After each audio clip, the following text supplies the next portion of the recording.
Welcome to the Popcorn Talk Network, for the online broadcast network that features movie discussion, news, and interviews. Press 1.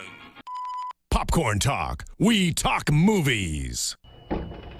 I'm opening. We have an eye, sort of a nostril, 2 teeth. One of the teeth has a small cavity. Close call, folks, but I think we got here just in time. Presented by Maria Menounos and Kevin Undergaro. This is Anatomy of a Movie. In-depth discussions and breakdowns of various movie titles. And now that you've seen the movie, let the dissection begin. Why, hello everybody. Good afternoon, and welcome to the new Popcorn Talk studios that we're broadcasting from today. Nice. Pretty sweet. It'll take a little bit of getting used to, but hopefully for you, the audience who is watching and listening, you can see the nice little flourishes that we have going on over here. My name is Demetri Panos. Hi, Demetri. Hi, Cortez. We've never podcasted We have together. not. This is This is pretty cool. I like that, and what a great way to do this, because today on the dissection slab for Anatomy of a Movie, we are doing Black Mass, and we will. Well, is it worth the sermon, or do you just pass the collection basket on this one? That's a good way to put that. Why don't, so we're going to jump right in on this movie, and I'm going to go through the rest of this podcast with as much of my original Boston accent that I can muster. So we're going to open up with our thoughts and opinions. Cortez, what did you think of Black Mass? Black Mass was okay. It's not nothing to go and rouse the boost about. It was a great movie. However, it left me a little bit hollow. I didn't have enough to hang on to emotionally. Some of the characters were like, okay, what I wanted to know more about them, or what happened to them, or what was the connection to Whitey. The whole time I want to call him Whitey. Whitey. I don't know Whitey why I Bulger. want to call him Whitey. But yeah, man, it left me a little hollow. I wanted more. And it was 2 hours long. It felt like it should have been, I would have felt better if it was a little bit more longer, maybe. Well, we can talk about that because apparently the original cut, the director's cut of this film was 3 hours. It was 3 hours long, which is, that's a full-length motion picture. And so I wanted to talk about this because the director said he cut it down due to pacing. So we're going to talk about, like, when we start talking plot and everything, but that's very interesting that you said you actually wanted more. I do. So, so the movie, you liked the movie enough, but you wanted more. So maybe that 3 hour film would have done you some good. Right. I think so too, because it would have left me with my questions answered. What did you feel about it? What did you think? Well, I thought that this movie. I'm from Boston. I'm from Boston, and I'm not going to pretend that I know the history of Whitey Bulger, Jimmy Bulger, his brother Billy. I know the vagaries. I mean, I was a kid. So the movie opens up in 1975, right? Right. I was waiting in line to go to see Jaws. I wasn't paying attention to politics and gangsters and stuff like that. Right. And so there were parts of this movie. Well, first, I thought this movie was wicked good, but not wicked pissa. Which is better than Wicked Good. So I thought it was. I think it's Wicked Good. I think it's a solid movie. And we'll go into a little bit of the marketing. But I think one of the missteps, or maybe it wasn't a misstep because it got people to go. The marketing made this movie appear like you were going to get a Martin Scorsese picture, at least to me. Okay. And this isn't a Martin Scorsese movie at all. His name, his fingerprints aren't even near this film. But I think I've talked to some people and they were expecting that kind of a gangster movie. And I'm looking at this, Scott Cooper, the director, his last film was this movie, Under the Furnace, I believe it was called. And, it was a nice pot boiler with Christian Bale and Casey Affleck. And it was a good movie. And shot very simply and effectively. And I thought this movie, too, was very straightforward shooting. There was not enough, there wasn't a lot of pizzazz to it. He just was pretty straightforward. But on the whole, as a movie, I think Johnny Depp was fantastic. Most definitely, right? yeah. Fantastic. I mean, another costume. This guy's a true costume wearer. Every movie he's gonna have him some paint, some makeup, a costume of some sort. Yeah. But Johnny Depp in this movie was definitely amazing. He was chilling. And again, you got that from one of the trailers that they put out there, the dinner scene with John Morris. Yeah. I mean, that was one of the online things, and that alone was pretty riveting. And he keeps that intensity up throughout the entire movie, and just him walking into a room, I was sort of on edge. And everybody else's performance around him, I thought, they stood up to this Whitey Bulger. They were going toe to toe. I thought Edgerton did a fantastic job. Well. I thought he was great. So and then seeing Benedict Cumberbatch as his brother Billy, and so. So on the whole, wicked good, not wicked pissa, but definitely worth seeing. Did you want more? Did you want to see more? Would you? Because it was 2 hours. That's a great question. It was 2 hours, but it's would you see yourself wanting? That's a great question. Again, a lot of this stems from. I started researching a lot of Whitey Bulger after he got caught. Okay, so you remember, because that was big news out here in LA, because it just happened in Santa Monica. Okay, 2011. Yeah, not too far from. I live in Culver City. I used to work in Santa Monica, so I used to know that area, and so that was really big news, and it was huge news in Boston, wicked huge news, because this guy is one of the FBI's most wanted, the number 2 guy. They finally catch him. And then the Boston Globe, which, by the way, is a lot of my fact-finding and information, because since this movie came out, there's been a fervor in Boston, again, about the Bulgers.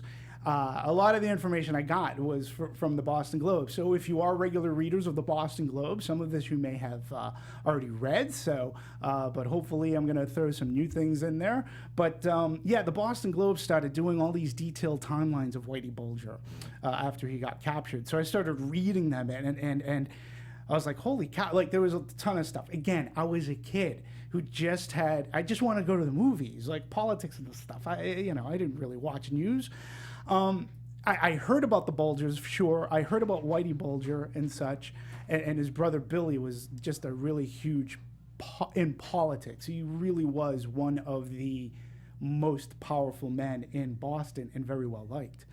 So, but once I started reading all this timelines, I was amazed as to the movie captured all these moments, like the shooting in the parking lot, the strangling of the girlfriend, the killing of the highlight commissioner guy, all this stuff. It was oh, okay, wow. You brought back memories. Yeah, I was reading that going, wow, this is being done sort of kind of matter-of-factly, and it was stuff that I had known because I just recently read all these articles in the Boston Globe.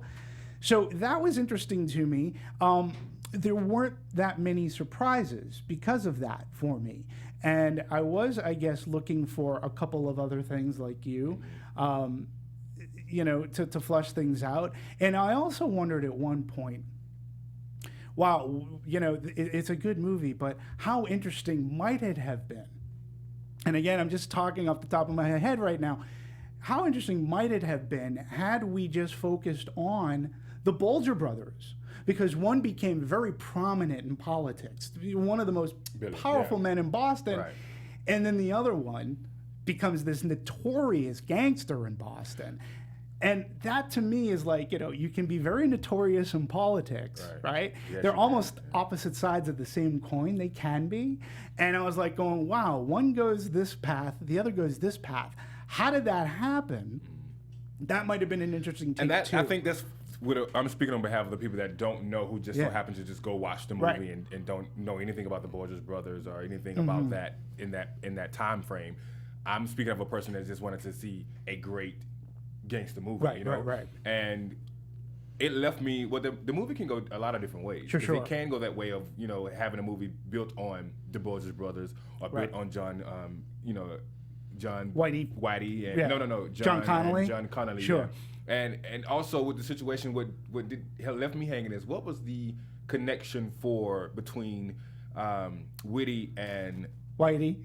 No, Whitey Bulger. Whitey. Why I keep saying witty? I don't know. Whitey He was is- sort of witty with his fists and Right, I guns. think that's what it is. But between Jimmy, that's the name I'll Jimmy. use. Yep, Jimmy, that's what he between liked to go Jimmy by. and John's wife. That's what left me so dumbfounded because I was like, why did he take the time to go up and touch his wife or mess with his wife? On top of that, on Christmas when she was at the table, what was the point of the connection of us seeing that they have? Was that something that you read about as well? Because I didn't understand that. Well, the only thing that I really read about was that he was really devastated with the loss of his son. But this was before, though. Yeah, I mean, between not Jimmy's, not girl. Jimmy's wife. No, Okay. John, the FBI. Oh, John. Okay. Yeah, his wife. Yeah, and you're talking about this scene where he's over for dinner.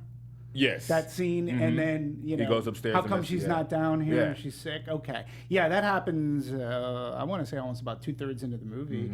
Yeah, it's interesting. That is apparently that was written for the movies. That there was no scene where the two confronted each other in such a manner, and I think they were just doing it. It was a creepy scene. It really was, wasn't it? I mean, Yeah. it was a very creepy scene.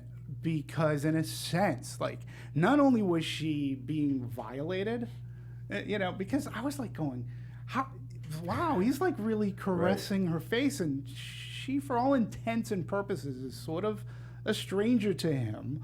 He's great friends with the husband, but she seems to have really kept a standoffish distance, and he's caressing the face, and then when he puts his hand around her throat, and mind you, too, I mean, we had just seen the scene not too much earlier where he strangled that girl. Yes. Yeah. And, he's like, yeah, I just want to feel your glands. Right. And she, number one, that actress, who's from Dakota? Medford. What's that? Medford, Mass. She's from Medford.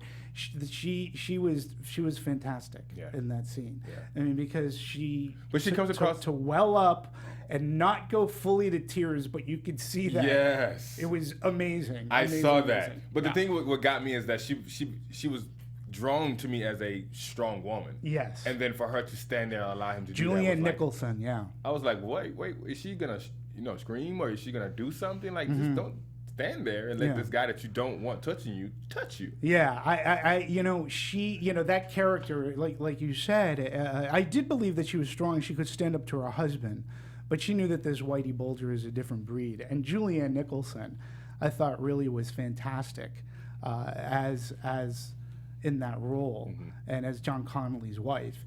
But that scene is just so it's creepy in a sense. It was intense, and both of them were just magnificent. Because you have one who's like, "What am I gonna do? I can't." And then he was just like he had like full on like that almost looked like it was such a creepy moment, and apparently that was meant for the movie. Maybe he really did in order for the scene to come alive. Maybe he did actually could've, make her, and that's probably what made her fall into a character. Yeah, I mean, she was, a lot of credit from a Boston native, from a Medford native, Julianne Nicholson in that role. Nice. Because she was strong, and here's the thing too.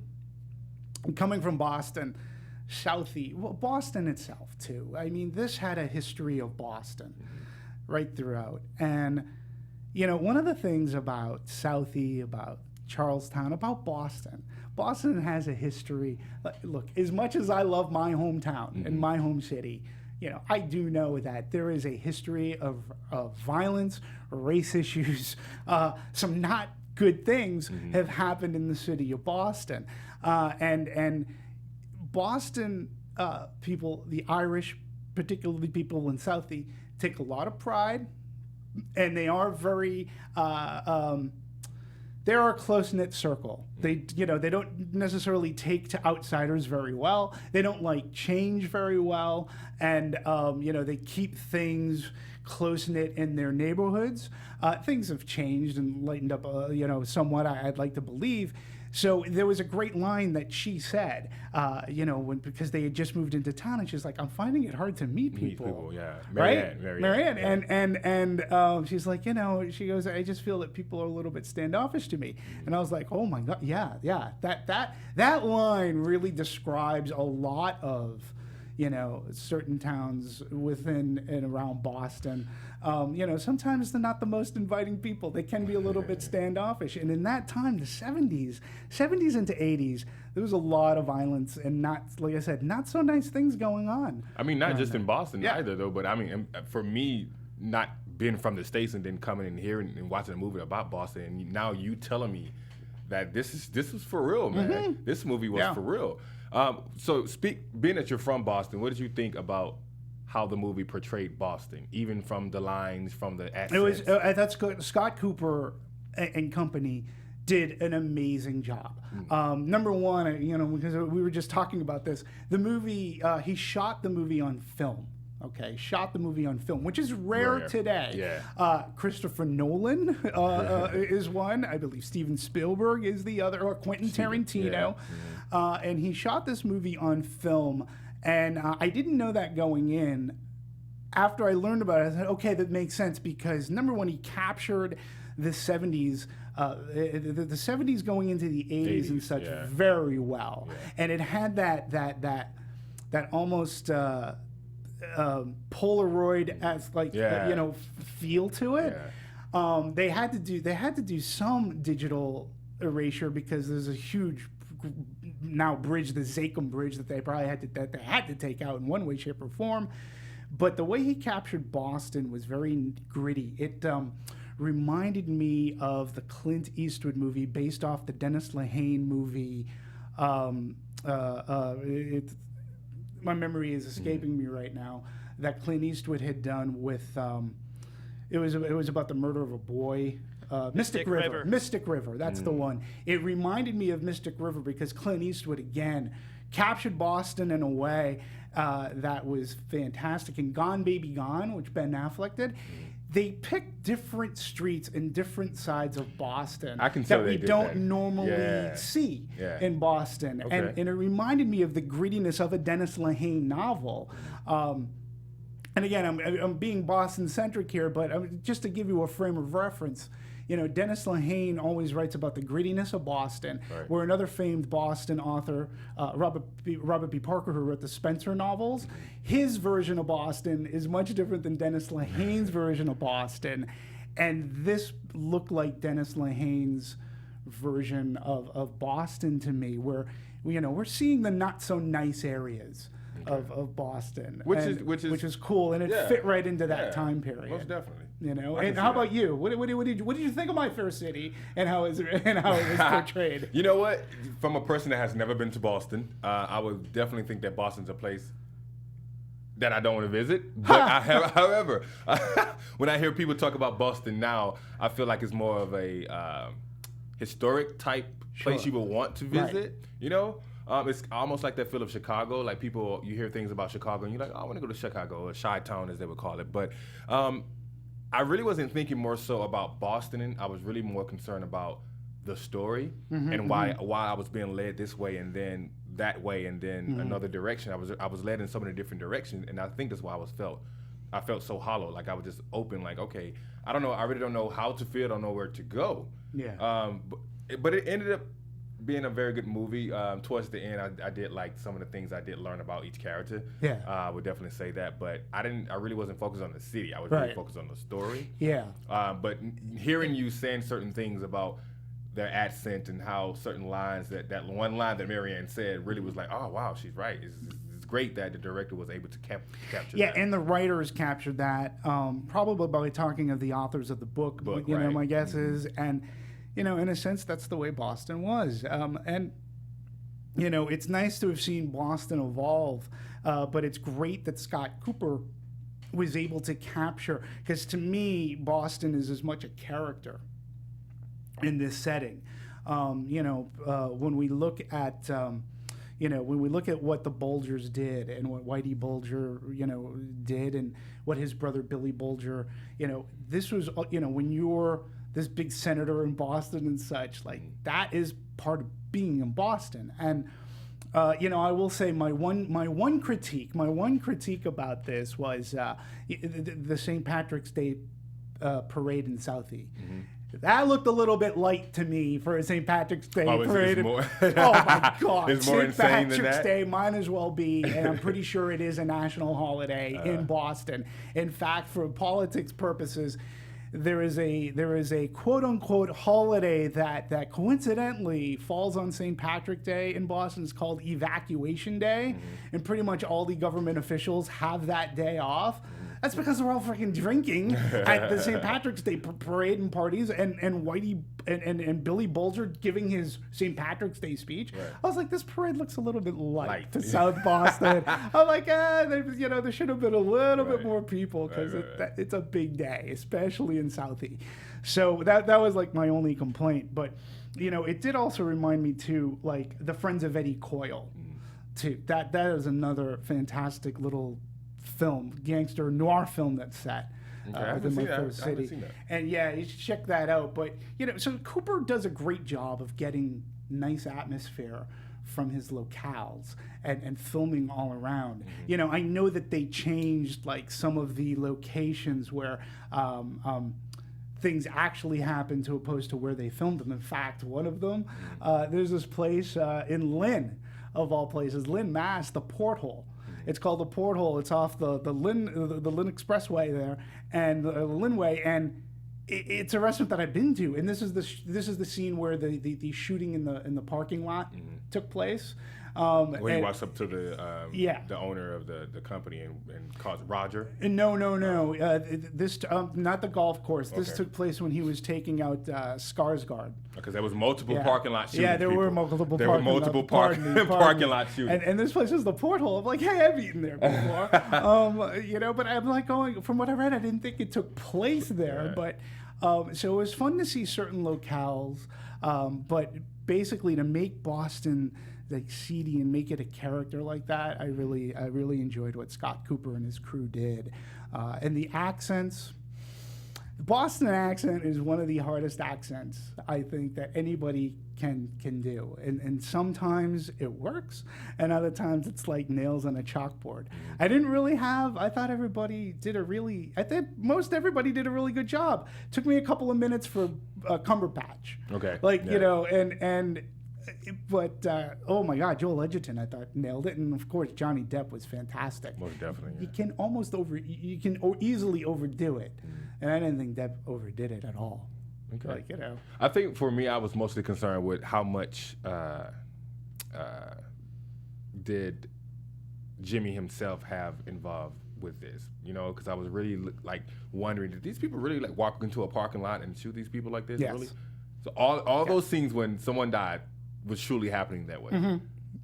Yeah, when we talk about fact and fiction, which we can go over, those scenes happened the way they went down pretty much. Yeah, they had they happened in broad daylight. Like I said, my fair city was a very violent city to be around in, and there were a lot of race issues going on as well. Whitey Bulger, in fact, was part of that sordid history, and nothing that I'm proud of. But again, I was a kid. I learned about this like later on, and there was a big busing issue and such. And so shootings that took place like in that parking lot where Peter Skarsgård's character bought it, in that Florida parking lot at the golf club. I mean that's pretty scary. It's pretty scary. But it wasn't too long ago. Think about it. Just to make a quick comparison, it was about maybe a decade ago that we had a huge shootout, like a la the movie Heat, out in the streets from a bank robbery. Yeah. I mean, that stuff happens even up till today. But these gangsters, and Whitey Bulger was a person to be feared. So a person to be feared, but also a person to be loved in his neighborhood. That's what I thought was so. Every movie follows that. Is always the person who's bad is always the person that's loved in their neighborhood. So in that movie caught that too. But another thing with me that I noticed in this movie was there was really no good guy. No. There was no good guy where you usually would see a good guy and then a bad guy, of course. But this was like they both were hand to hand. You cover me, I cover you. You cover me, I cover you, kind of thing. Yeah. And we started to see it towards the end, maybe with the new cop, but. Yeah, Corey Stoll. Very short, Who came yeah. in. Yeah, Yeah. I mean, this is not, again, it was a sordid history in Boston, a not nice time period. And, you know, there were people who were using one another. And in this movie, there literally, there is no honor amongst these thieves. You know, some people will turn you over on a dime. And it really is look out for each other. You know, I did get the sense that Whitey would take care of his own so long, but you had to be 150% or 200% loyal to him. You know, one inkling, one wrong word, like that guy in the bar. Remember, right? So that scene again where that guy he was part of the Winter Hill gang, and he picked a fight with Whitey at the bar. At the bar, the drunk when he was drunk. Yeah, when he was drunk, and then the next scene they're like, well, you're like, oh yeah, I know where this is going, and. He actually, I didn't basically, know. Actually, I'll be honest with you, Demetri. Because he was a part of the team. I mean, but still at the same time, he was a part of the team. So for him to actually walking, when they went to go pick him up, he got a vest, a bulletproof vest. Is that who you're talking about, right? That's the guy. And they're walking in a place. You should know if you're working with these guys that you're about to die. You know what I'm saying? But I mean, for him to apologize to him and letting him know, just the way he handled it. And shaking a man's hand and then shooting him in the head—that's just crazy. Man. Yeah, the second he put on his vest, I'm like going, dude, that ain't gonna protect the back of your head. I said because and again, he's like, I wasn't quite sure whether or not he was honest, but you could just tell, he pissed him off, and he more or less he didn't even have any concrete evidence that he ratted him out to anybody, but he thought that he might have. And so it's like, and he hated a rat. Oh, hated a rat. Hated a rat. Now, let me ask you this. We're going to go off on a little bit of a tangent and do a little bit of a movie comparison since we talked about Scorsese earlier. All right, so now if you watch The Departed, because The Departed, it was always said, I know it's based off of an Asian film, an Asian gangster film, but The Departed was actually... Some of it was loosely based off of what was going on in Boston. Hence, it was even filmed in Boston. Jack Nicholson's character was loosely based on Whitey Bulger. John Connolly, sort of kind of the Matt Damon character. I like it when you said loosely. Yeah, well, but you can, I was yeah. thinking of The Departed going, oh, all right, yeah. Like, I was just like... Nitpick. Yeah, well, I was just drawing lines and going, yeah, it's very interesting how The Departed sort of kind of took from that. I don't know, while you were watching it, did it bring up any other gangster films for you? It did not. It did not. It actually did not. Honestly, I was looking for. I don't feel like this was more of a gangster movie, to be honest with you. I really don't feel like it was more of a gangster movie. I feel like this was just a story of a man who was crucial, Yeah. And it made me want to learn more about Jimmy and how his mindsets. It's like, why was this guy just being so crucial and cruel to people?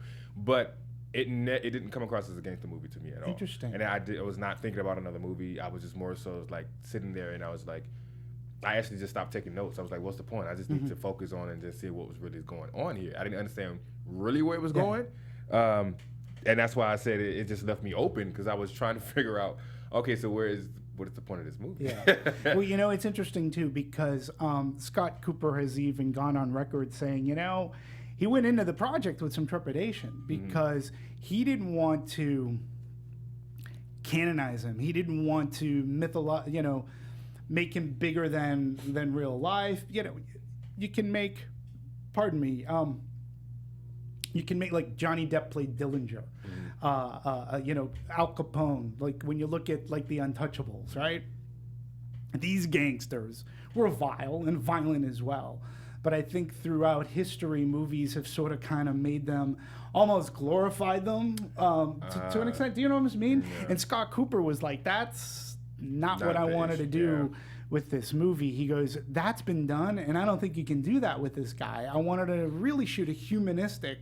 I wanted to show this guy as best as possible to who he is and not glorify and make him larger than life, because in his town and in his time he was already larger than life, but being as mean and nasty as he was, not to glorify that. Plus, it's sort of, you gotta think about it, it's sort of kind of hard, being that it wasn't too long ago that this guy was just captured. So it's sort of kind of still fresh. I think, and some, you know, people hear Whitey Bulger, and whether you're from Boston or not, you're like, oh yeah, that's the guy that just got caught. Well, now I am, but I mean, because I wasn't here in that time. I wasn't here. Oh, okay. I wasn't here in 2011. However, just to watch this movie and and then at the end know that this guy was captured in Santa Monica, very near to where I live. I'm like, whoa, you know, you just never know who's around you. But let me ask you this: you seem to be very, you know, into the movies of, I guess, surrounding mostly, you know, kind of gangster movies. Did you think this was a gangster movie?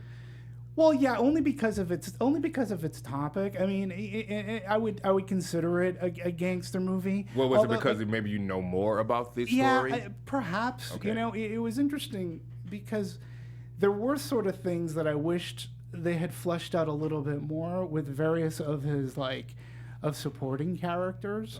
Okay. You know, or made like other quicker connections, like Sarsgaard, for example.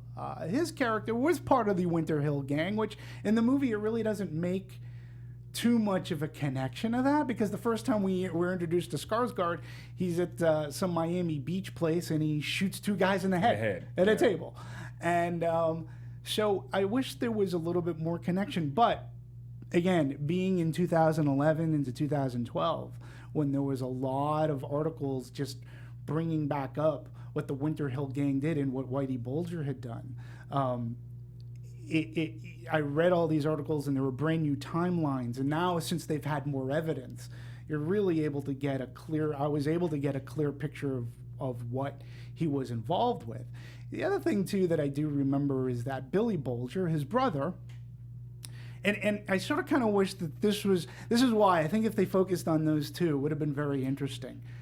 Throughout his political campaign, his competitors always threw Whitey in his face. Like that would be constant. Like, you're tied into one of this nation's worst criminals ever. He deals drugs, racketeering, murder, and for some reason he was able to deflect it all because he really did have a base of constituents that loved him. And he always tried to distance himself from his brothers. I'm not him. I have no relation with, but this movie shows that they were family. They were a family. I was going to say that, yeah. Relation with that. And there were a couple of things that I sort of remembered. I do remember when the mother passed away. And in Boston, it was news, is Whitey going to show up? Which he didn't. He wasn't there. He wasn't part of the, and they make mention of that. It's too bad Jimmy couldn't be a pallbearer, but that was big news. The other thing too that I remember was big news, and it became a big joke, is when he won the lottery for $12 million. What? Yeah, that was in the movie. Remember? What? Yeah, it was in the movie. They even showed the snapshot on the Boston Globe, $12 million lottery winner and stuff. And they were what was I doing? Maybe you were taking notes. Wait, so I remember the picture, but was he holding a check? Yeah, he was holding a lottery ticket, and in Boston it was like, "Are you kidding me?" Really, because he was in the newspaper. Yeah, that's right. And it's like, "Are you kidding me?" And in Boston it was like a big joke. It's like they rigged the lottery. Like, what's the point of playing the lottery? It's like, really, like this guy, because everybody knew what Whitey Bulger, who he was. So was he able to? Oh, so he was. Oh, I was going to ask a stupid question, but he was able to walk around the streets of Boston free because he was in with the FBI with John Connolly. With John Connolly, yeah. Okay, because I was like, wait, why? And he did have. Listen, the Mafia too. I also remember that being a big deal in the North End. The North End in Boston, for people who aren't from Boston, consider that Boston's Little Italy, okay? All the time, cobblestone streets. You walk through it, I'm telling you, the smell of olive oil and garlic is intoxicating. It's great. My favorite pizza place, Regina's, is there. And but back in the day, it wasn't a safe place. Like, you had protection if you lived there. But if you got out of line, the Mafia would, it was a big deal. So when Connolly brought the Mafia down, it pretty much gave free range for Whitey and his crew to just take over Boston and such. So I do vaguely remember all of that, because that was big news. If even as a kid, my parents watched the news, I got a sense of what the Italian mafia was. So so I thought that was very, very interesting stuff that just sort of kind of brought back flash memories for me, going, oh my God, I remember that stuff. So, but I want to let's spend some time talking about, I thought Scott Cooper did a really good job on this. I mean, it was entertaining. It wasn't something I was just like, oh, this is not a good movie. I think everyone should go see it, but it's not something that should be, I don't feel like it should be, boosted about. But it was a great movie, and the director did a great job. Yeah. So let's talk about some of the other. Why don't we talk about some of the supporting cast? I mean, we mentioned Cumberbatch. We mentioned Joel Edgerton.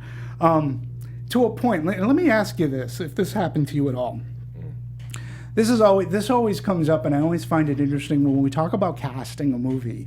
Sometimes a director purposely goes out of his way to not hire name actors because he doesn't want the audience to go, "Oh, that's Kevin Bacon." Or you know what I'm saying? Yeah. And there were times watching this movie where I was like that. I was like, oh, there's Benedict Cumberbatch. Yeah. Oh, there's Kevin Bacon. Yeah.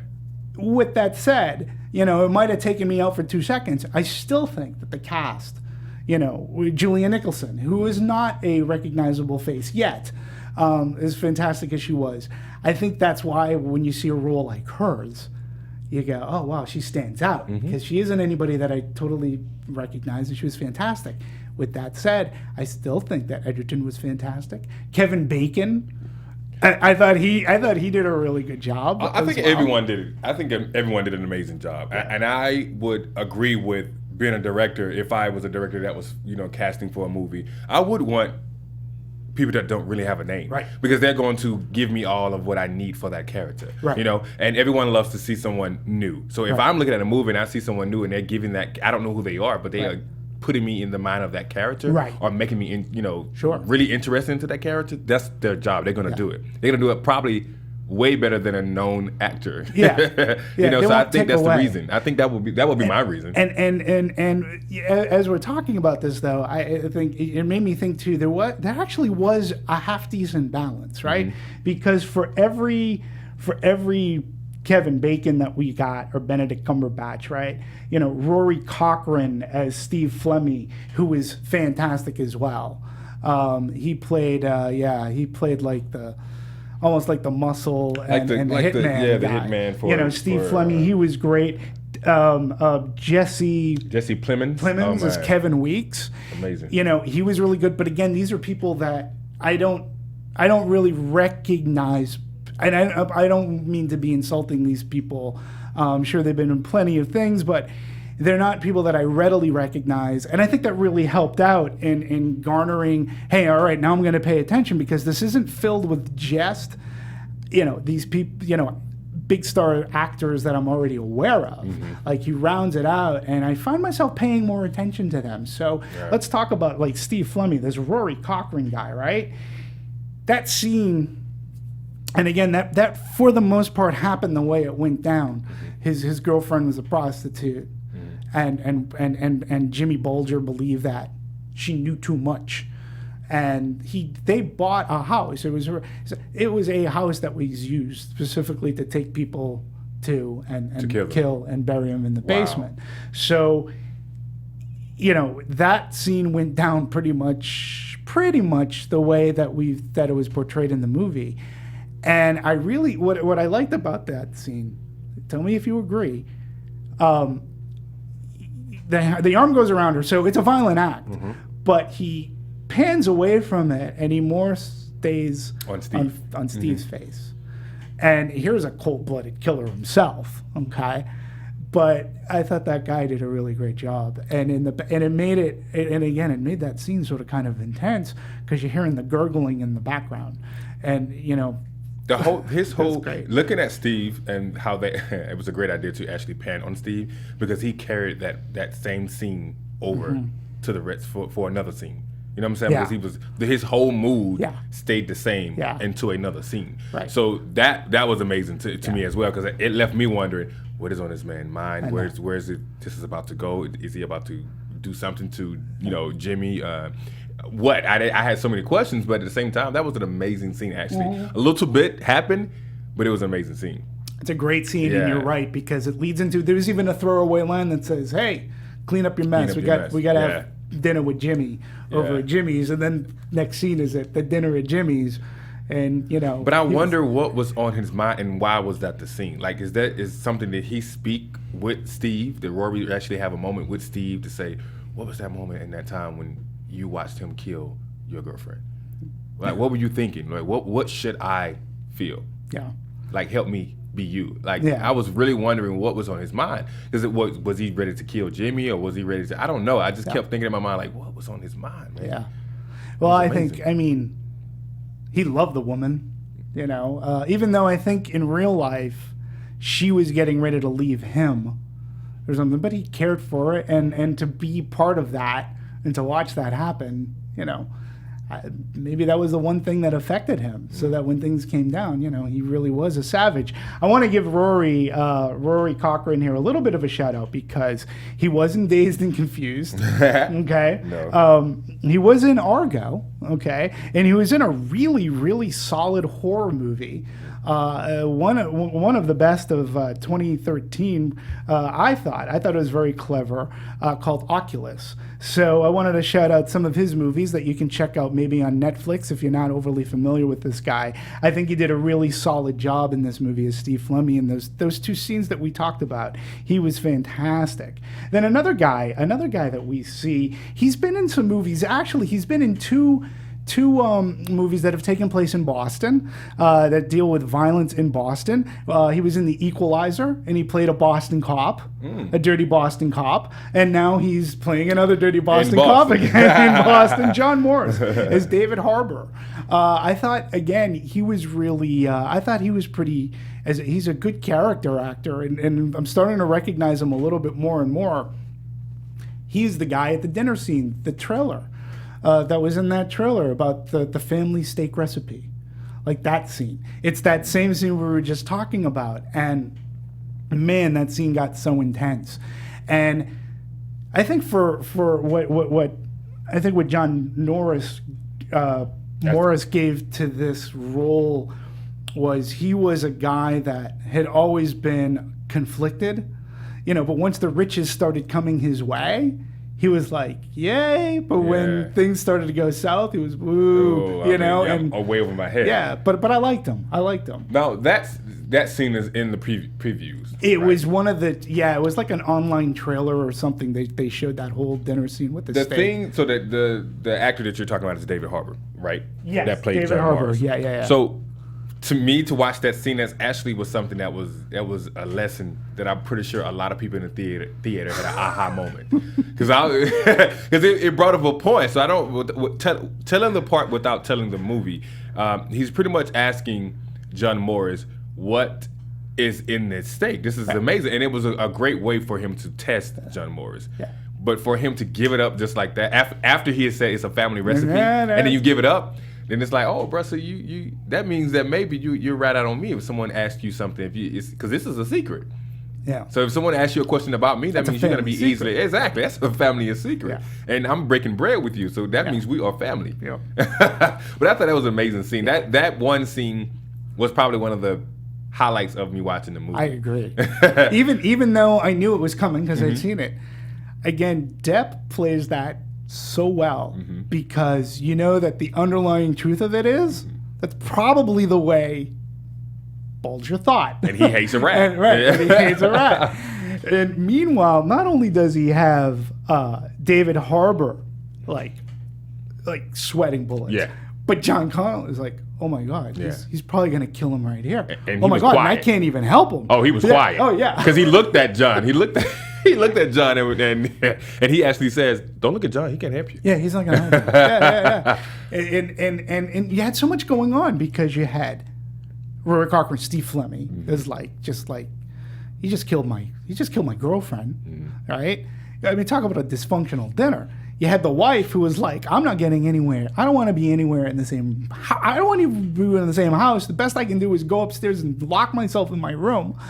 And then you had this scene going on, and you had Whitey already wiped someone out, a female who he thought knew too much and gave something up. And now he's like at it again. And then that scene leads directly up to the, I'm going to go up and say hi to your wife. Whitey right? Whitey. Finally got it right. He had this conniving, sneaky kind of way of when you know someone is about to die. It's as if he's being kind when he's overly being kind to someone when he's really not. Right. You get ready to die. Yeah. Kind of, sort of. And that's why I think some moments I was like, okay, is he really going to die? Is that person is really about to die? Because, like, for instance, when, who's the guy we were talking about that got wasted and was, like, really charging at Whitey? And then they took him, the one with the vest, the bulletproof vest. Yeah. Even with that moment, I'm like, okay, he apologized to the guy. He's a part of the team. Why are you going to kill him? Right. So, and where are you going to get another man from? Yeah. Another body from to add to your team? Right. And it was funny. I thought it was the reason, and this is another reason why, because when I think of a gangster movie, I think of multiple guys. You have a good group of guys, and this whole time it was only 2 or 3. Yeah. Sort of, kind of. Those are the ones that he trusted, I suppose. Right, but I mean, also maybe he did have his gangs, his street gang. Well, it's funny because Brian Halloran, played terrifically by Peter Sarsgaard. He was fantastic, and this guy to me, like this past year, he was in that miniseries called The Slap. He was fantastic in that. In this movie, he plays Brian Halloran. And again, reading up on this stuff, apparently Halloran was part of this Winter Hill gang. The first time I saw him was in that bar in Miami. And I didn't necessarily, I was trying to figure out the connection. Like, again, maybe it's in the 3-hour cut. I don't know. And as good as Skarsgård was, because he was really trippy and nervous and drugged out, the scene that took place in Miami, when they were going to give the money to Whitey, okay, because they were talking about Highlight. When you think about it, when you think about how it was shot, directed, and written, it's a very well crafted scene. I mean, the one, right? And he's like, first off, he's like, get the fuck, don't give me the money. Just put it down over there. Yeah. And then it goes to, and again, this apparently happened, although they're saying that it wasn't necessarily Whitey Bulger who said it. When they were talking about getting rid of the new Highlight commissioner, and I was like, well, can we buy out his widow? Yeah. And then the conversation changes at a snap, and Flemmy asks Halloran, like, oh, do you think you'll do that? And Whitey's like, oh, right, take that money, walk away. And he's like, what? Now, that's the part I didn't understand, though. I was like, why did he give the money in the first place? Was it, it was hush money, is that what it was? It was hush money, and he didn't trust him with the job. Yeah, hush money. And he's like, take the money, you didn't hear anything at this table, walk away. And then at that point, we didn't hear anything else about the money because he went straight to the cops. So I was like, well, so where's the money? Well, he went to the cops after he found out. Like, he I don't know what this guy's thought process was. He was just given like 20 grand. He was supposed to shut up. And then he thought maybe he was going to get killed, like, because he knew. Like, he obviously didn't. In the movie, he didn't understand the concept of hush money. Yeah, because he was so dumb. He just didn't understand the concept, I guess. So yeah, in the movie, Whitey does tell him, pick up the money, take the money, take the money, take the money, and walk away. So because if someone is doing it to me, I'm thinking there's an underline to this. Why you want me to take the money?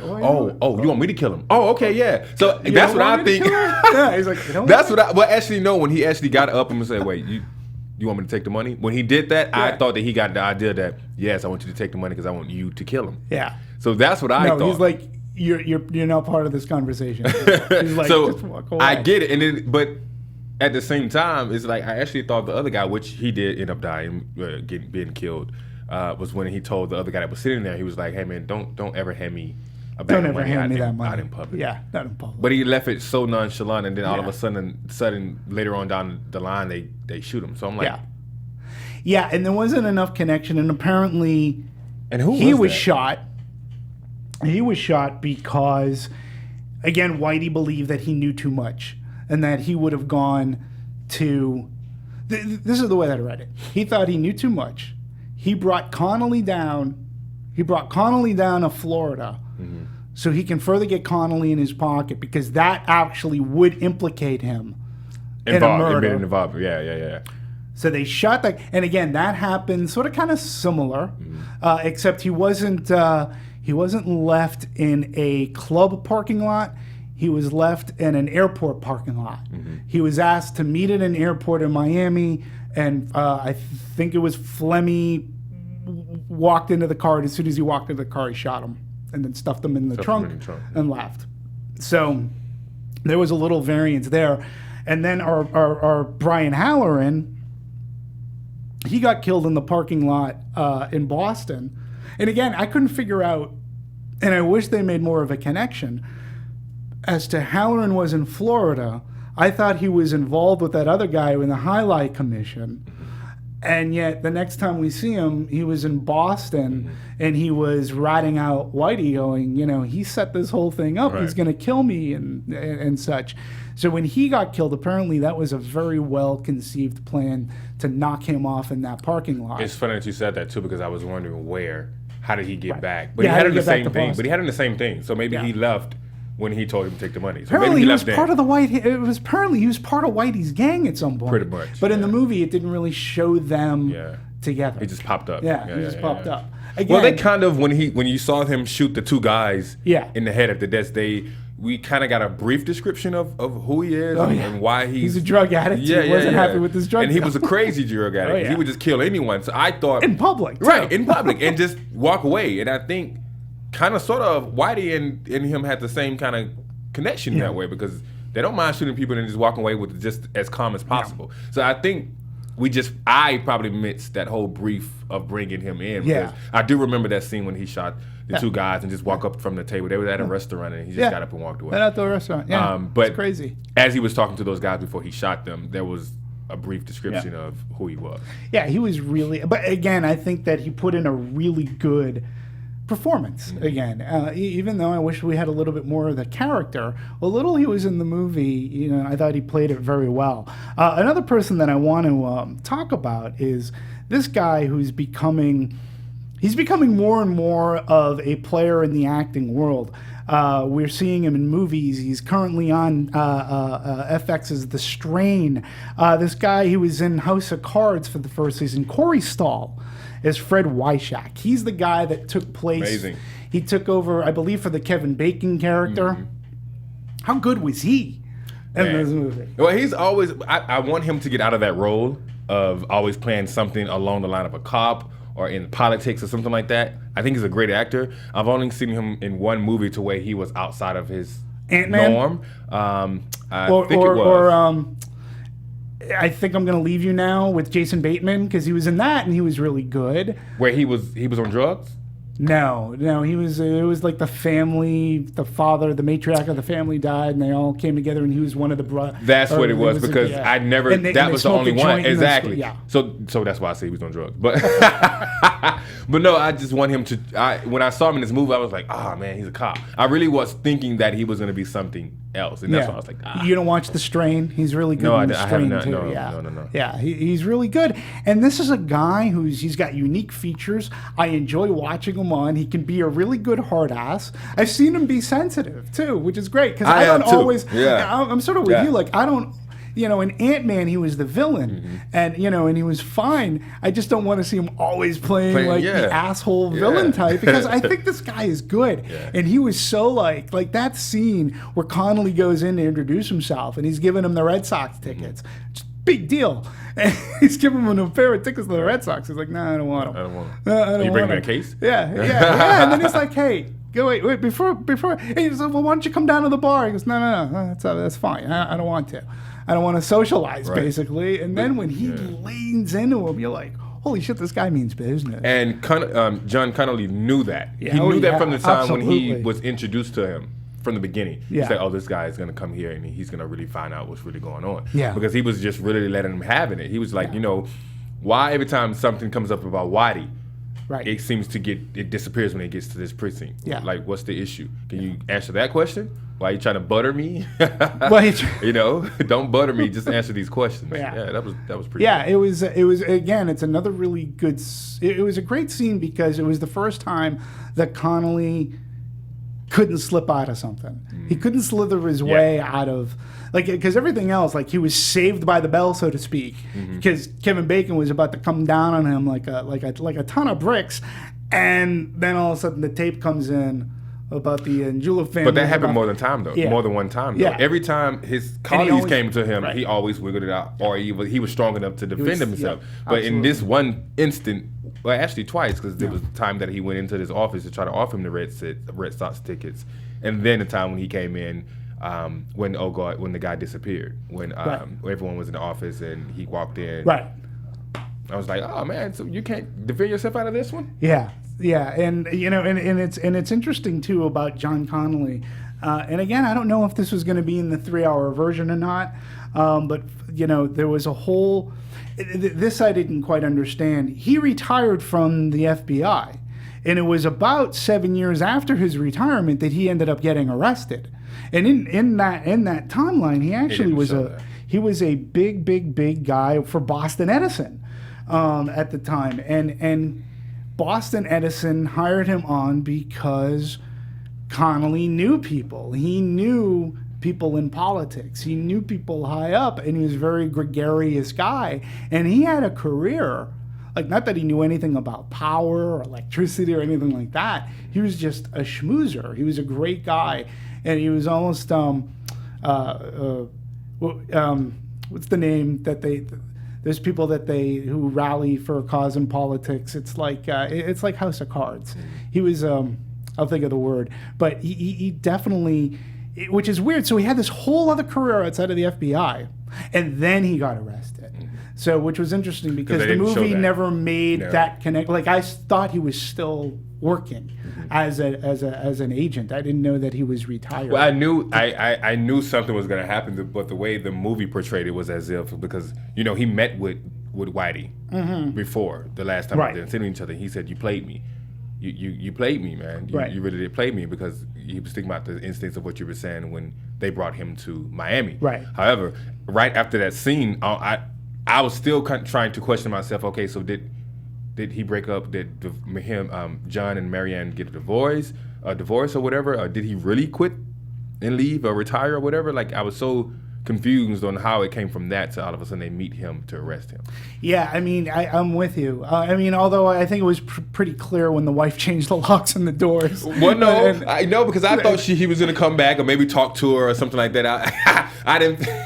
I just think that night that, you know, he didn't get a chance to go home because, you know, the next day we saw him wake up on the couch, right? You know, at work. In his office, but then again, I was thinking to myself, like, I wasn't thinking divorce. Yeah, you know, I was thinking that she was just mad at him. I guess, yeah. I mean, I agree. There could have been some more in there. I just took it as a leap of faith that this guy was going down. This guy's life was going down the toilet. This movie kept me. You have to have an imagination in some of these scenes. Yeah, you know, and again, I would suppose you have to sort of kind of fill in the blanks, which doesn't necessarily make sometimes. Yeah, it doesn't necessarily. Sometimes you shouldn't have to fill in the blanks in your own. You know, and a throwaway line might have been nice. Right. My wife, well, you know, my wife left me. Or maybe they just thought that scene. You know, she changes the locks on the door. He's out yelling her name, and then the light goes out.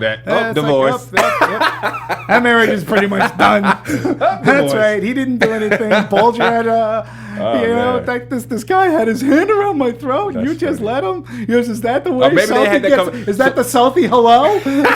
So that's the imagination that we had to have. We thought that basically we had to imagine that after that scene when Whitey choked his wife, that they had that conversation and he didn't defend her, and she divorced him. I'm pretty sure. Got it. I'm pretty sure she was getting ready to heave ho. But you know, and again, very nice.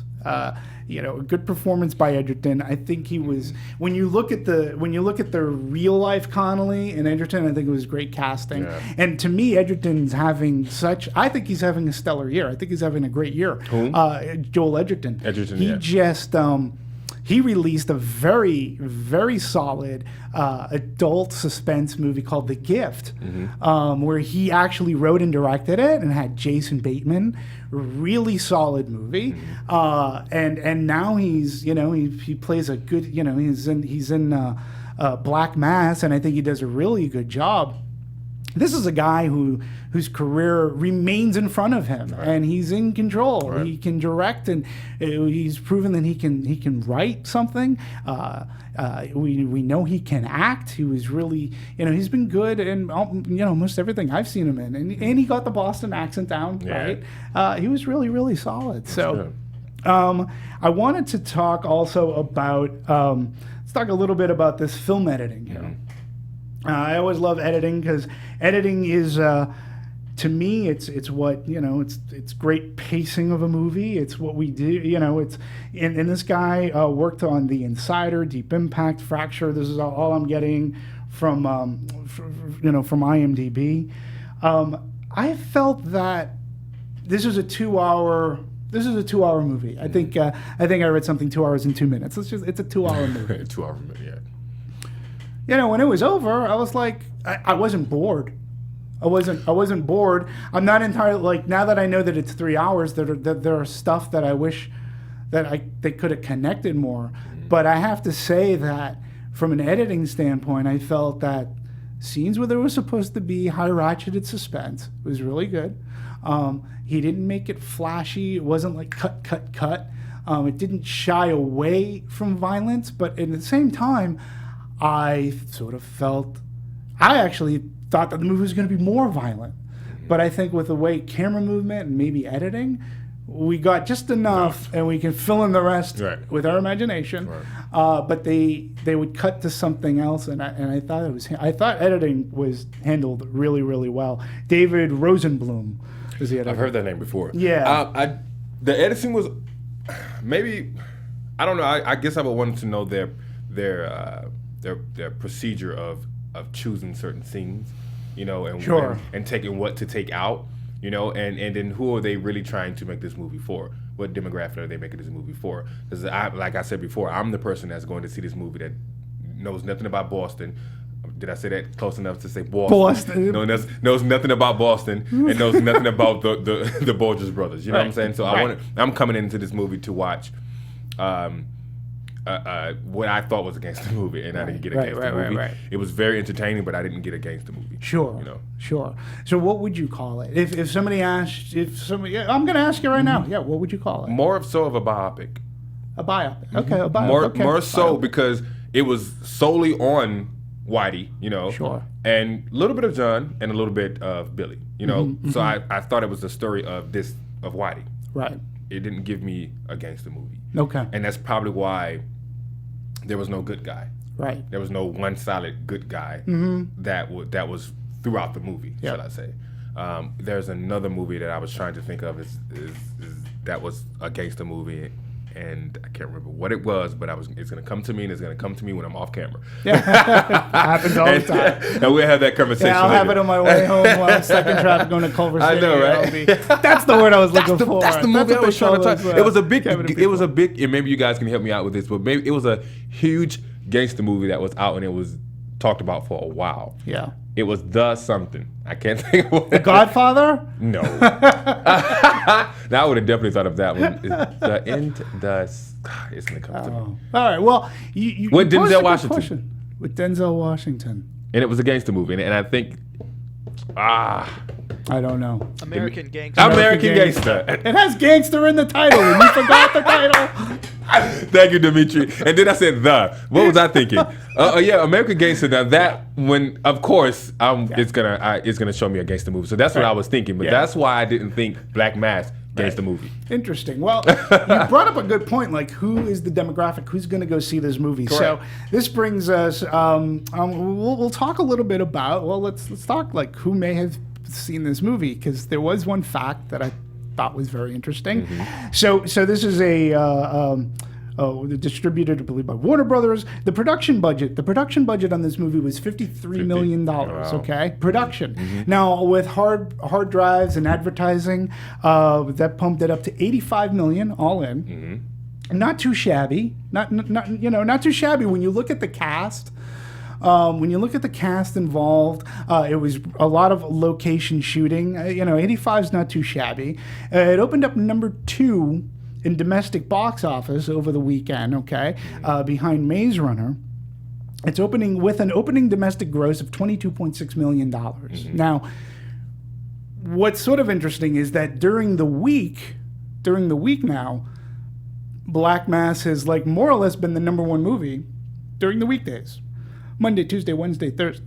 Pardon me, Monday, Wednesday, Tuesday, Thursday, Wednesday, Thursday. It's been like number one, so it's overtaken like Maze Runner, meaning that being an R-rated movie, you know, the adult audience, which is great, folks. It's good for our business, is actually going to the movies during the week. It's been averaging $1.9 to $2 million per day. So that means people, older audiences are going out to see this movie. They're not seeing like, you know, the younger audience. They're back in school, so they're doing homework. They're not going out to see Maze Runner during the week. They'll wait for the weekend. Okay, so we've got to date the total grosses are estimated around $32 million. It opened up overseas in some select spots, so we got $33 million all in. Now here's fascinating. Rotten Tomatoes gives it a 75%. Now that still registers on Rotten Tomatoes as a fresh 75%, right? It's Cinema Score, something we always talk about. It's a survey that's taken usually over the opening weekend of a movie, where the audiences give their like opinion through a sheet. They check off a box or they do a tear. The Cinema Score movie was a B on this movie. A B. B for Boston, actually. B minus. I've read. Yeah. Which is interesting because a B isn't necessarily fantastic. What it means in the world of distribution is that your word of mouth is not going to be spectacular unless you watch this show. I think we're spreading some decent word of mouth. Okay, but one thing that I did find was that you'll find this interesting. So while The Scorch Trials edged out Johnny Depp's Black Mass, at the box office, the two films split young and old moviegoers in half in the first weekend. We've got Black Mass, which did a huge Boston area ticket sales, helped power strong results for Black Mass, that about 10% of its domestic box office receipts came from Boston local theaters. 10% of that gross, which is interesting. And it's funny because not too long ago, when we dissected the movie San Andreas, okay, a high percentage of that gross came from LA. Wow. Yeah. But that makes sense, though. That makes sense. You know, self-fulfilling prophecy in LA. But, you know, Boston will go to this, and I get it. It makes sense. It's history of Boston. People want to see how this is going to be portrayed, how their town might be portrayed. I was going to say that because I want to see how the people from Boston really feel this movie was portrayed.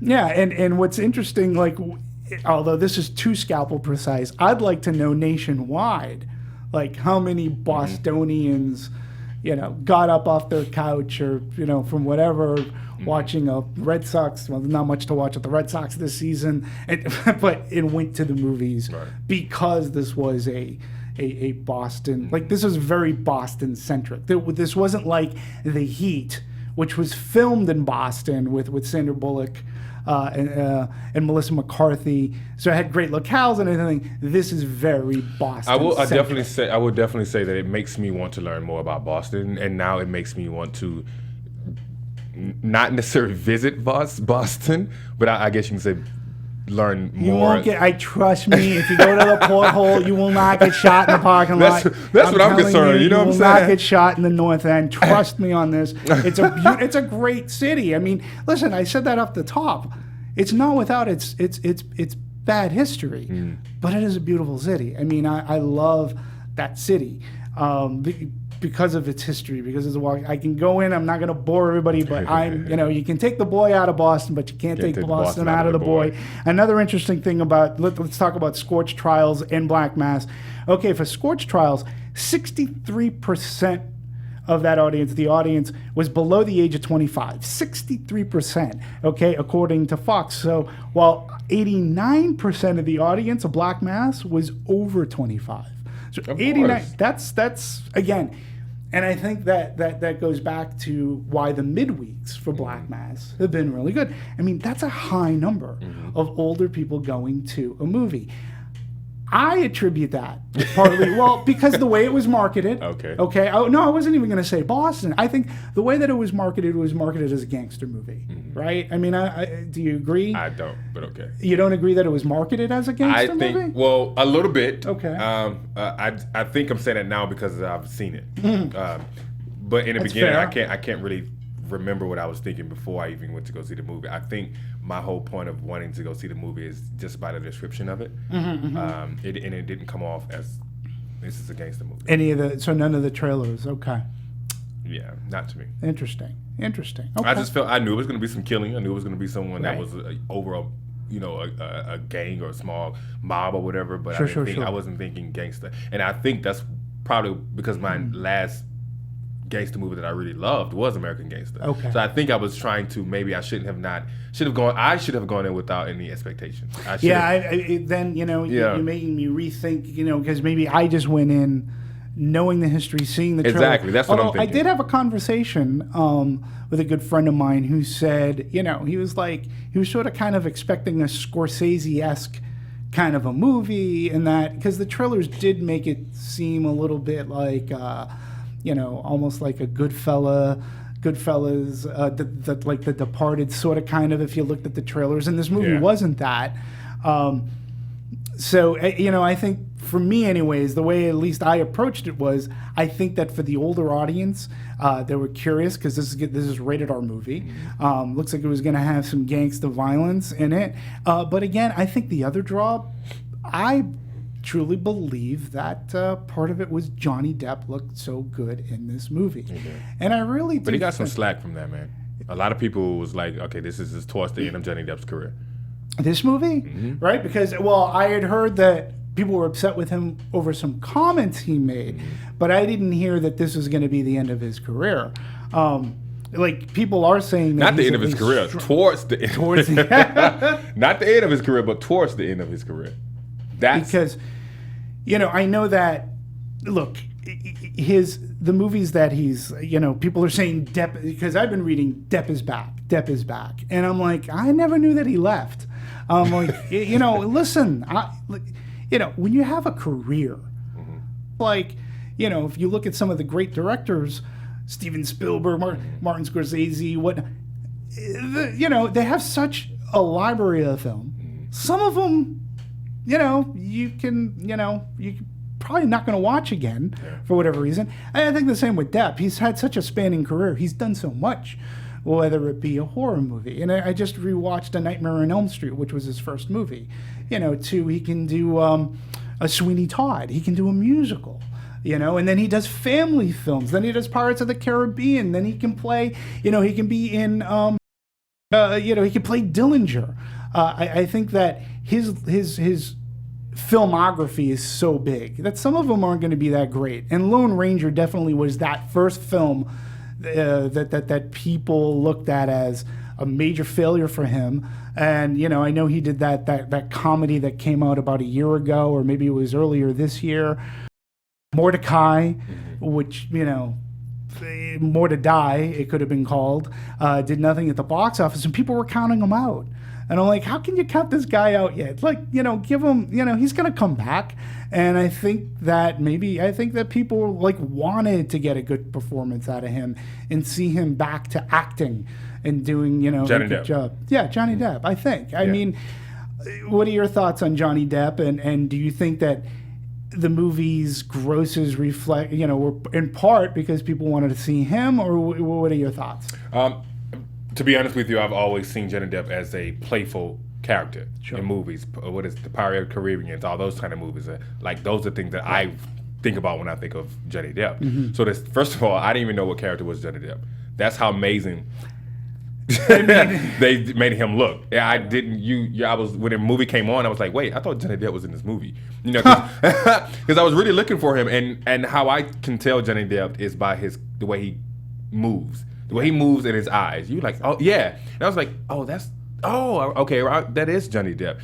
However, the costume that they had him in, I don't know, how can I say that? The the artist, the whoever did the costume for him. Joel Harlow did his makeup. Amazing. And such. Yeah. I the eyes were a bit creepy. They were a bit creepy, and it's funny. I almost think they really made him look like a monster. Yeah. To me. Yeah. You know, he was one of the undead. Mm-hmm. He was like a vampire. Yeah. And, you know, his eyes, his look. But I think part of that, not only was it the makeup, it was the way that he played the character. Most definitely. I think his makeup is makeup, right? Mm-hmm. It's how you perform underneath that makeup. And I agree. He slipped into that role. And you're right. Like, I was looking at somebody that I was actually afraid of. He's not the Johnny Depp that I've seen recently. Mm-hmm. And that's what that's what really. But I really want to see a good role, another good role, to where I can see Johnny Depp be not in a costume or not in a look and perform. You know, because in the day was when I was doing theater, I was in a costume, so that costume brought out my talent. You know what I'm saying? It brought the character out of me. And I think that Johnny Depp is always in a costume and always hiding behind something in order to be a great actor. So I kind of don't. I never get Johnny Depp as being my top of the list actor. Right. Okay. So, but for this movie, I was like, okay, Johnny Depp, okay, because I could not find him. Well, let's ask. Let's ask this, because we are sliding into that. I can say he's a nominee. I can definitely give a nominee. Yeah. I mean, at this point, But I don't think he would get it, because I think I'm not the only one on this when I say that it's not coming across. It did not come across as a gangster movie. It came across. I think if they would have made this movie a biopic, like I said, I think it would come across more so. Okay, he really did play the part of this guy. Yeah. Like, because everyone would have been focused on that. Sure. It may be he may win it from another category, but not based off of playing Whitey. Gotcha. Does that make sense? No. I completely get that. And you're right. I mean, sort of kind of, especially since Pirates, you're right. His costume of Captain Jack Sparrow brought out that performance, which was, I think, nominated. Or not, I mean, he was given high props for creating Jack Sparrow. But when you look at this guy's, filmography, Rum Diary, Rango, which was an animated movie, Public Enemies, that's where he played John Dillinger, and he was very good at that. Let's see, Finding Neverland, I thought he was very good in that. Secret Window, Blow, he was fantastic in Blow. And, this is a guy who's done these movies. But you can have so many good movies. Exactly. But it's always going to be the issues when the bad ones. You can have 2 or 3 bad ones, and those are the ones that are going to run you for the rest of your career that no one will forget. And sometimes I think that it's so unfair. Like I get it, but a movie to me too is like a collaborative effort. So to hang the failure of, say, The Lone Ranger on Johnny Depp's shoulders, and Mordecai, and Mordecai. I mean, look, Mordecai was, if memory serves, was directed by David Koepp, who's a very talented writer, and such. And he's directed before. He's a decent writer. I get it. It's Johnny Depp, and he hasn't been doing so well, but there's a lot more involved to making a bad movie than just the actor, I think. So, and especially with Johnny Depp, you got to give a little leeway and say, yeah, he's in another bad movie. What does this mean for his career? But I just say, look, he never left. I'm not going to count the guy out. The guy's going to deliver again. He's going to come back, and I think Black Mass is a good stepping point away from the Mordecais and the Lone Rangers. And Transcender.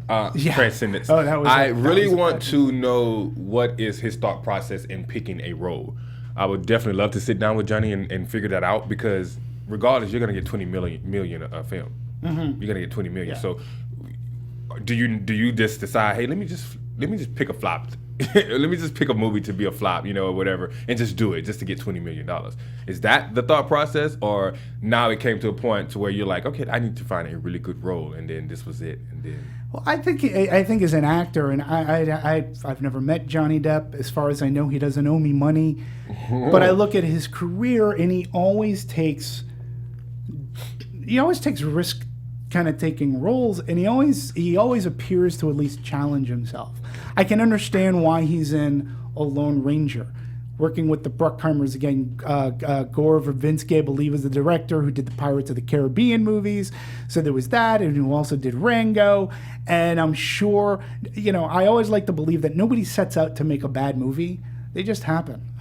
They just happen. And I think, when you look at the stuff he's done with Tim Burton, I think he just tries to do something different. Like, I would have never expected to see him in a musical version of Sweeney Todd and carry it off. And it's a good movie, and he does a fantastic job. So I don't know. I mean, I think he takes roles that are risks, and he does put himself out there for the failure, which I commend him for. But then he can come back and he can do a Black Mass, and he's just phenomenal. He's but who's so to say that Black role. Mass is going to dig him out of that hole, though? Good question. I do. I mean, he's redeemed it. Again, I understand that he had these bombs. Transcendence, I had forgotten about that one, that movie made me angry. And we dissected that here. But, again, he's just a guy that so much. Maybe I connected to the movie or something, or maybe I really enjoyed the movie. And I really did enjoy him in this movie, I must say. Not even just because of the look, but just the fact that even just your gestures and certain things he did and how he did it. That's a great actor. Do you think, with following on the heels of Mordecai, Transcendence, Lone Ranger, do you think that this movie helps wipe away the bad taste and what was left in the mouths of the audience? You I don't think so. People like certain journalists and bloggers and people of that nature, they will never forget the bad. You can. That's even in real life. You don't even have to be a celebrity. People will always remember the bad. Interesting. They'll forgive you, but they will not forget it. So I think that that's always going to hunt him. Trust me, my friend, I've completely forgotten about Transcendence. See, well, but when I mentioned it, you said, "Oh, that made me angry." And it brought you way back to that same point. Because you said it made you angry. It did. Exactly. So think of this. Say, for instance, if you would have never remembered Transcendence, and then he did another movie that he was great in. But again, I didn't blame him on Transcendence. Again, Wally. There was a whole myriad of issues. It wasn't just Johnny Depp. It wasn't, but he was involved. Absolutely. And people are not going to forget that. So my thing is with this movie and with his other flops, would it wipe away? It will smooth away some of it because it will be the talk of Black Mass now. But I don't think we'll forget. Interesting. And folks too. One thing about that I love about Anatomy of a Movie is. Number one, I thank you for coming in. It's been a pleasure. Of course, I'm not saying this is goodbye right now, but one of the things I love about this is it's a conversation. It is. And more people are watching us. And you folks, our audience, you continue to comment.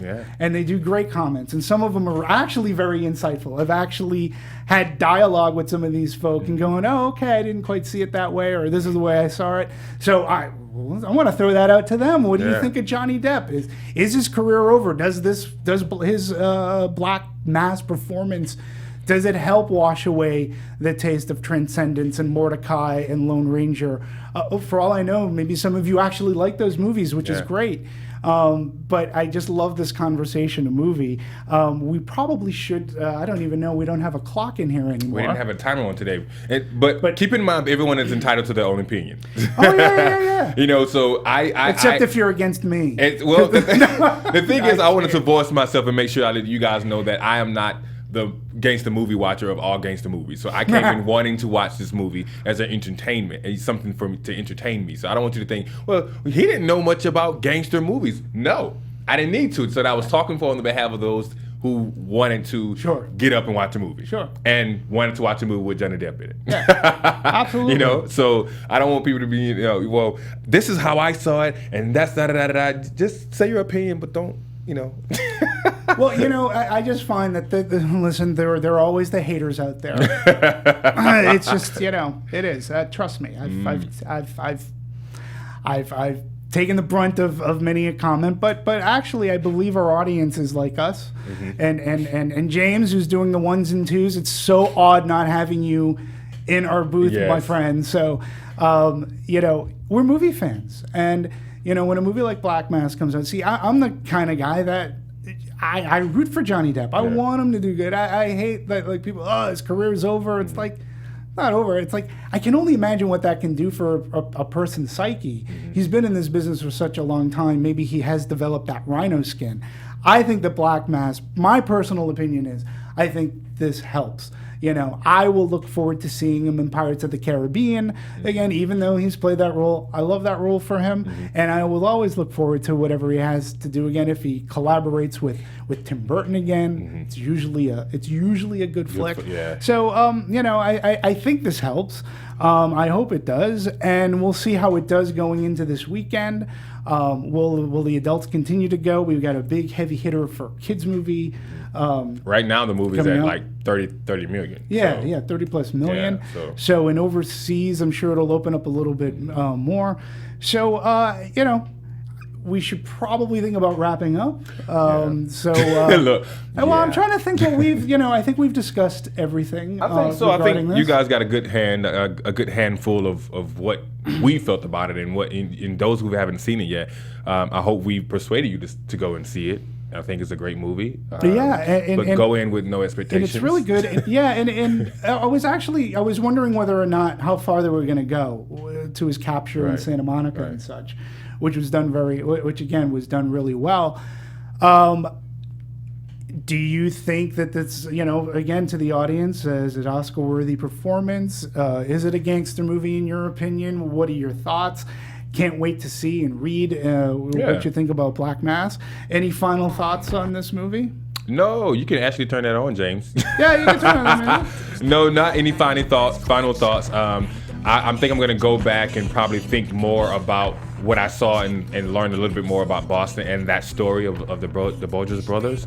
Now I'm more intrigued. Now that I didn't even know my co-host was going to be from Boston, so he had he said some things that made me think a lot. So the guys who the book it's based off of the Boston Globe, it's supposed to be a really good book, so that could be a good place to start. So maybe I can go and read that. So well, folks, and again, I enjoyed Black Mass. I think it is a good biopic. I think it's a solid gangster movie. Not in the vein of Scorsese, but that's not a bad thing. I think Scott Cooper did a very good job in directing this movie. I'd be interested to see if he ever releases an extended edition, perhaps not 3 hours on Blu-ray or something, but it'd be interesting to see.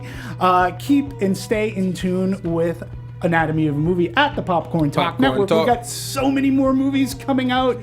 Everest, which I've seen, awesome. It looks great on NXT. I'll say that much. We've got The Martian. We've got The Walk. We've got this little movie, independent film called Star Wars coming out. Look, this little bit. Hunger Games. There's so much to talk about going into the holiday season. I can't wait. We're going into October, which is one of my favorite months because it's horror month for me. Yes. And I'm a big horror guy. One stupid horror. You know what? Even speaking of holidays, going into Christmas, this is horror Christmas movie. Like what? I saw that. I saw the trailer for that. I was like, are you serious? No one is going to watch that. We'll dissect. I'll be there. So in any case, folks, I wanted to thank you very much for your time and joining us and talking about Black Mass. Yes. Keep the conversation going.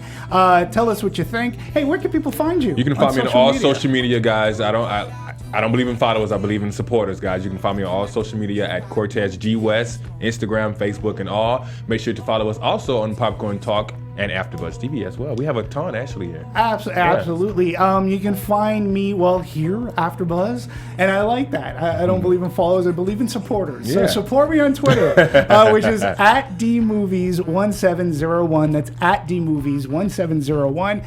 Ladies and gentlemen, Cortez, thank you so much for being here. Thank you for watching. Look forward to seeing you at the movies and another Anatomy of a Movie very soon. Take care. Take care. Bye.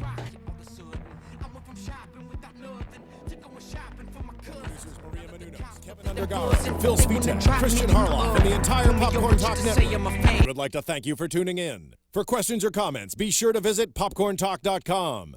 I'm Sir Richard Wentworth, and this has been a presentation of the Popcorn Talk Network. The views expressed herein are those of the hosts only and do not necessarily reflect the views of its owners or principals.